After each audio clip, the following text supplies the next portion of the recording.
When the faithful of the early church came to Mass, they brought bread and wine in a basket to be used for the sacrament of the Eucharist. During Mass, they listened to the Word of God, received Holy Communion, and then sat around and shared the bread. And after Mass, they took the bread that they had left for the poor and visited them to practice love of neighbors. The bread, wine, and goods prepared for the poor in the past have been replaced with Mass offerings, offertory collection, and Denarius cultus today. What are Mass offerings, offertory collection, and Denarius cultus, which are our devotions to God, and how do we offer it? First of all, Mass offerings refers to money or gifts given to the church and priests when we want to offer Mass for a particular intention.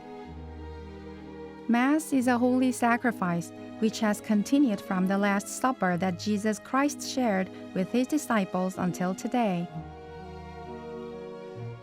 At Mass, which is the center of the individual faithful as well as the whole Christian life, the faithful can offer up their intentions in their right mind for someone or something. You can offer it for yourself, your family, relatives, acquaintances, or anyone else. It can be offered not only for Catholics, but also for those who have not been baptized, and for the living as well as those who have passed away. It is called Mass for the living if the intention is for the living, and Mass for the dead if it is for the deceased. Also, common intentions are offered for the development of the Church, world peace, and all the souls in purgatory, while individual intentions are offered for the health and grace of individuals. To have a Mass offered for your intention, visit the parish office and fill out the application form by writing down a specific date and your intention, then submit it with an offering. However, Mass intentions cannot be scheduled for Mass for the people, since it should be offered for all the faithful. Next, collection should be made during the offertory by all the faithful, unlike Mass offerings. During Mass, the faithful make an offering in preparing the altar and the gifts at the beginning of the liturgy of the Eucharist. It originated from the bread and wine used for the liturgy of the Eucharist, maintenance costs for the Church, and goods to help out the less fortunate neighbors. Lastly, Denarius cultus is a certain amount of money that each parishioner contributes voluntarily for the expenses necessary for the maintenance and operations of the Church.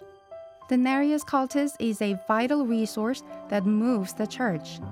It is used for all activities necessary for the development of the parish and the Church, such as parish ministry and evangelization activities, expansion and maintenance of facilities, living expenses of the clergy, and labor cost.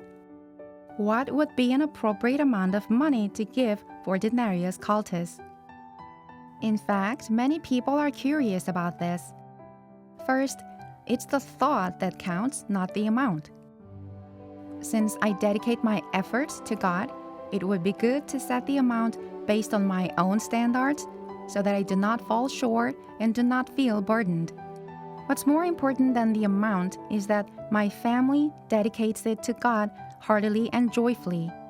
The offerings I make become the material foundation for the maintenance of the Church and its charitable activities. Therefore, Mass offerings, collection, and Denarius cultus we offer have an intention to actively participate in the activities of the Church community.